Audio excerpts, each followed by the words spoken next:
ছোটো বাবুর জন্য একটি ফতুয়া বানিয়ে দেখাবো আপনাদের। দেখেন এই ফতুয়াটার মাপ হবে, আমি ফতুয়াটার মাপ নিয়ে দিলাম। ঝুল আছে 14 ইঞ্চি আর বডি আছে 12 ইঞ্চি।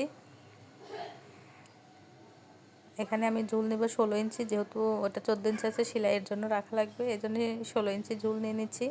এদিকেও 16তে একটা মাপ দিয়ে নেই, সমান্তরাল করে একটা দাগ দিয়ে নিচ্ছি।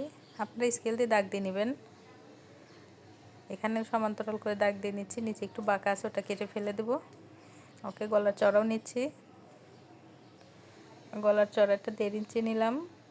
এবার গলার ডিপটা নিব 2.5 ইঞ্চি পরিমাণ। অবশ্য সামনে পিছনে ছোট বড় গলা হবে, এটা সামন গলা আর পিছন গলা পরে কেটে দিব। কাঁধের চড়াটা নিচে 3 ইঞ্চি আর এখানে নিলাম 5 ইঞ্চি নিয়ে একটু বক্স শেপ করে একটু রাউন্ড তুলে দিলাম। এবার বডির সাইজের মাপটা নিয়ে নিচ্ছি, 7.5 মাপ নিলাম। এখানেও 7.5, যেহেতু ছেলে বাবু এদের তার বডি শেপ থাকবে না, জাস্ট একদম সোজা করে দিয়ে দিলাম। আপনারাও এভাবেই দিয়ে নেবেন, একদম সোজা, জাস্ট একটু চেষ্টা করলেই পারবেন। দেখেন ড্রয়িংটা কমপ্লিট হয়ে গেছে, এবার আমি কেটে নেব। আগে নিচটা কেটে সমান করে নিচ্ছি।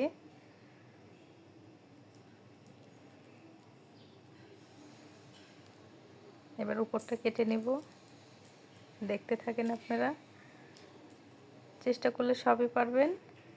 ওকে, আমাদের কাটিং কমপ্লিট হয়ে গেছে। এবার আমরা গলাটা কেটে নেব। উপরের গলাটা আগে কেটে নিচ্ছি আর নিচের গলাটা উপরের চেয়ে ছোট হবে, উঠানো গলা হবে। উপরের গলাটা আমি 1 ইঞ্চি ডিপ করে কেটে নিচ্ছি।